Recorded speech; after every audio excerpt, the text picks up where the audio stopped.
Oi, meu nome é Beatriz e esse é o Lado B. No vídeo de hoje a gente vai falar sobre literatura LGBTQIA+.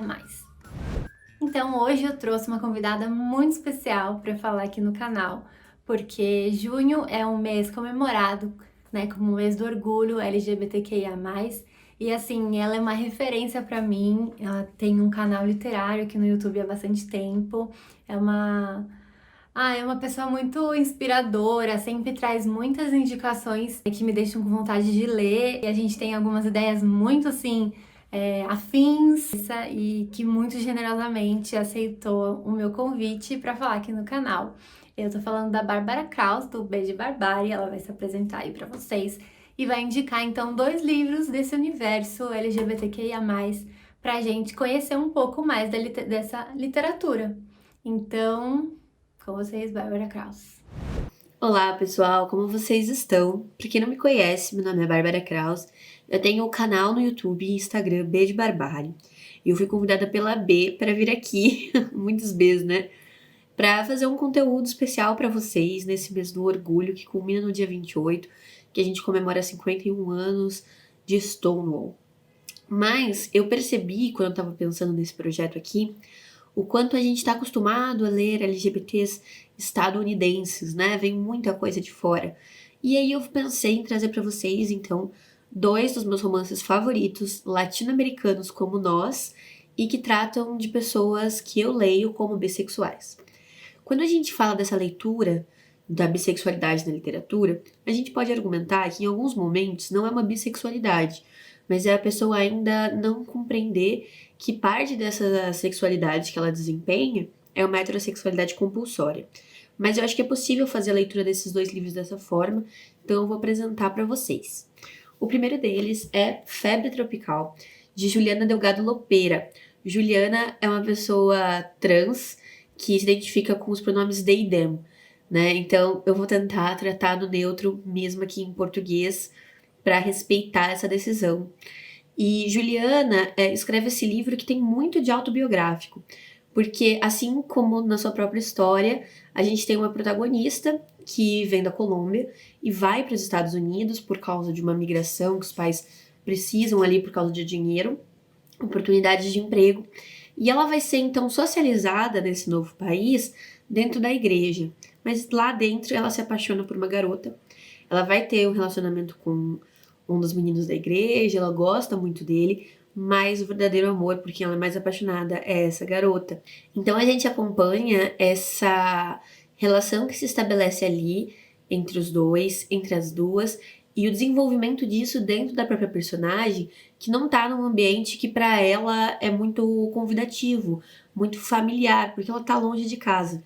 Então, além de tratar a questão da sexualidade, a gente tem aqui nesse livro a questão da imigração para os latino-americanos, que eu acho muito interessante.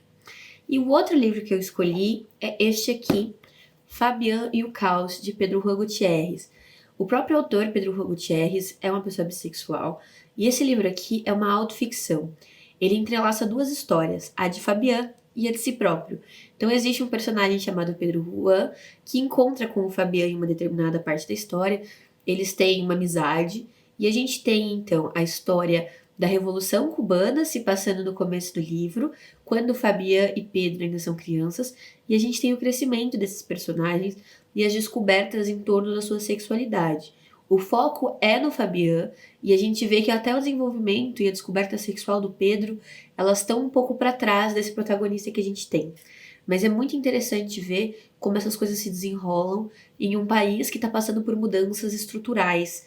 A gente está vendo um país que está se reconstruindo dentro de um novo projeto de governo.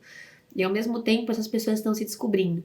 É quase como se eles acompanhassem esse crescimento do país com os próprios crescimentos internos. Então é muito interessante. Aqui a gente vai ter essa questão das resistências latino-americanas ao colonialismo estadunidense. Então é mais uma coisa que complementa essa história e que não deixa que ela seja apenas uma história de descoberta da sexualidade. Porque vamos combinar? Em 2021, se descobrir homossexual, contar para os pais, é uma narrativa que poderia ser menos colocada como a principal. A gente já poderia ter superado um pouco a necessidade dessas narrativas. Então, eu gostaria de propor essas duas narrativas que são bem mais complexas, que trazem muito de uma história social por trás também, para mostrar que as nossas resistências são diferentes. Quando a gente é LGBT na América Latina, é muito diferente de ser LGBT na Europa ou nos Estados Unidos. Os próprios espaços individuais são tratados de outras formas. Então é isso. Consegui trazer duas partezinhas de mim, a questão da bissexualidade e a latino-americanidade, que tá em descoberta porque a gente, como brasileiro, acaba não se vendo muito nesse espaço, mas é preciso que a gente se veja para poder entender todas as nossas complexidades. É isso, pessoal. Espero que vocês tenham gostado dessas duas dicas. Se vocês gostarem, comentem aqui embaixo. Se vocês já tiverem lido, avisem aqui. Eu gostaria muito de saber se vocês conhecem esses dois livros. Agradeço muito a B pelo convite. Fiquei muito honrada, né, dela ter pensado em mim para esse momento. E é isso. Espero aparecer aqui mais vezes, ter mais espacinho para falar dessas literaturas que eu tanto amo. É isso, um beijo. Se inscrevam no canal da B, deixem o like e até a próxima.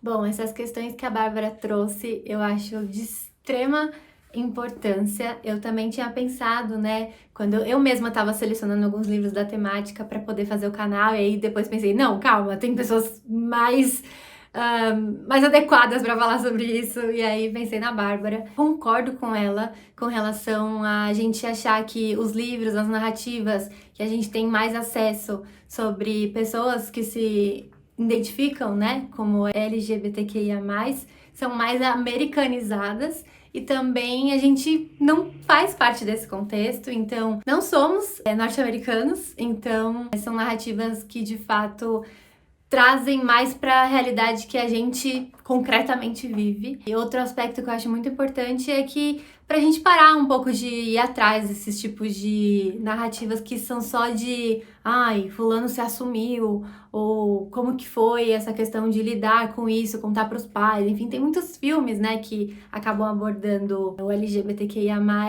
dessa forma, né, mais estigmatizada e mais voltada para essa abertura, ou conhecimento da sociedade, ou como lidar em contar para os outros, né?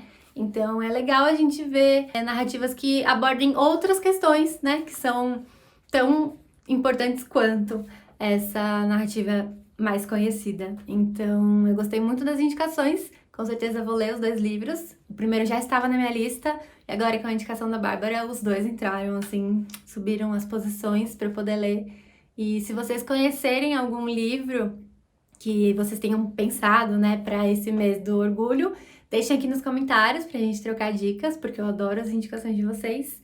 E é isso, muito obrigada, Bárbara, pela generosidade de acolher o meu pedido. Não se esqueçam de se inscrever no canal dela também, né? Ela é muito generosa, muito gentil, e vocês vão com certeza curtir o conteúdo dela, se é que vocês já não conhecem.